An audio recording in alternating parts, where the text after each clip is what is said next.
එක ගෑනු ළමයෙක් හිටියා. එයා A-level exam එකට මාස 4ක් තියදී පාඩම් කරන්න හිතන් මහජන පුස්තකාලයට ගියා. ඒ ගියත් පුස්තකාලය ඇතුළට යන්නේ නැතුව එතන බස් හෝල්ට් එකට වෙලා එයාගේ යාළුවෝ දෙන්න එනකන් හිටියා. යාළුවෝ ඉතින් වෙලාවට වැඩ කරන කට්ටිය නිසා එක්කෙනෙක් කිව්ව වෙලාවට වඩා පරක්කු වෙලා ආවා. අනිත් කෙනා ඊටත් වඩා පරක්කු වෙලා ආවා. ඒත් ඒ ගෑනු ළමයයි යාළුවෝ දෙන්නයි පුස්තකාලය ඇතුළට යන්නේක අමතක වුණා වගේ බස් හෝල්ට් එකේ ඉඳන්ම කතා කර කර හිටියා. එහෙම කතා කර කර ඉඳිද්දී මේගොල්ලොන්ව පහු කරන් පිරිමි ළමයි දෙන්නෙක් එතනින් ගියා. එක පිරිමි ළමයෙක් කුසයි, එක පිරිමි ළමයෙක් කොටයි. බස් හෝල්ට් එකට මෙහා පැත්තේ තිබ්බ පේ ෆෝන් බොක්ස් එකෙන් කොට පිරිමි ළමයා කෝල් එකක් ගත්තා. අනිත් පිරිමි ළමයා මේ ගෑනු ළමයා දිහා බලනවා. ගෑනු ළමයා දැක්කේ නැති ගානට අහක බලාගත්තා. කෙල්ලෝ ඉතින් එහෙමනේ.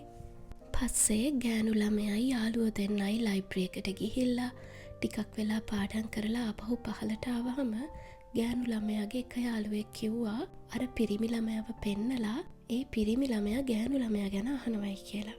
ඉතින් ගෑනු ළමයා ඇහුවා මොකටද ඒ ගෑනු ළමයා ගැන අහන්නේ කියලා. ඔන්න ඒ වෙලේ පිරිමි ළමයා ගෑනු ළමයා ඉස්සරහට ඇවිල්ලා ගෑනු ළමයාට කිව්වා මං ඔයාට කැමති හදිස්සියක් නෑ හිතලා උත්තරයක් දෙන්න කියලා. ගෑනු ළමයාට ඉතින් හදිස්සියෙන්වත් හිතලවත් උත්තරයක් දෙන්න ඒ පිරිමි ළමයා ඉඩ තිබ්බේ නෑ. ඒ මොහොතේ ඉඳන්ම මේ වෙනකන් ගෑනු ළමයාගේ අයිතිකාරයා විදියටයි ඒ පිරිමි ළමයා පෙනී හිටියේ. ඉතින් මෙන්න මේ සිද්ධිය වුණේ මීට අවුරුදු 22කට උඩදී ජනවාරි මාසේ 24 වෙනිදා.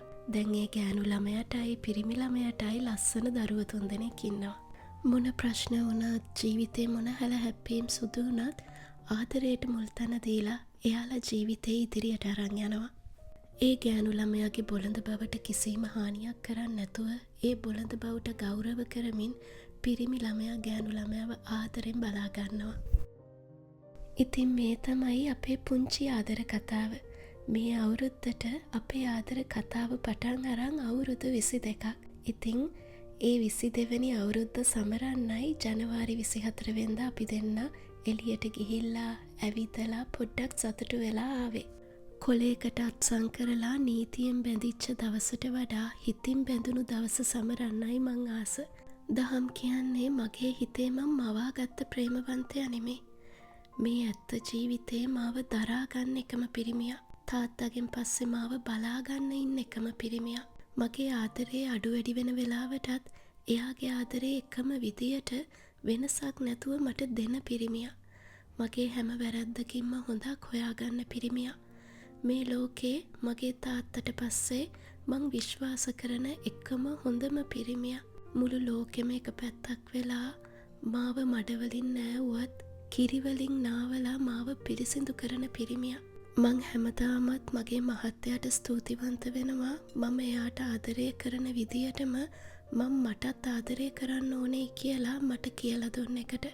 සමහර විට මගේ ජීවිතේ සුබවාදී විදියට වෙනස් වෙන්න ලොකුම හේතුව මගේ පිටිපස්සේ ඉඳන් මාව ශක්තිමත් කරන මගේ මේ නිහඬ වීරයයි. මගේ ජීවිතේ මට ඉන්න හොඳම යාළුවත් මගේ රහස් රකින්නත් මගේ පරමාදර්ශී චරිතයත් මගේ මහත්තයා.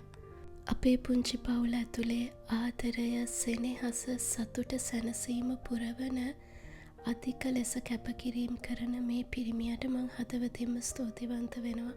මම මේ සංසාරේ පුරාවට වපුරාපු කුසල් තියෙනවා නම් ඒ කුසල් වලින් ලැබුණ කුසලානිසංසය මගේ මහත්තයා කියලායි මං හිතන්නේ. ඉතින් මේ පුංචි වීඩියෝ පෙළේ තියෙන්නේ ජනවාරි 24 වෙනිදා අපි දෙන්න එළියට ගිහිල්ලා අපි දෙන්නගේ ආදරේ සමරපු විදිය. ඉතින් ඔයාලටත් ගොඩාක් ස්තුතියි අපි දෙන්නගේ ආදර කතාව අහගෙන අපි දෙන්න ආදරේ සමරපු විදිය බලාගෙන හිටියට. එදා හවස ගෙදරත් පුංචි සාදයක් දැම්මා දරුවෝ එක්ක අපේ ඒ ආදර සමරුම සමරන්න. ගොඩාක් ස්තුතියි අහන් හිටියටයි බලන් හිටියටයි.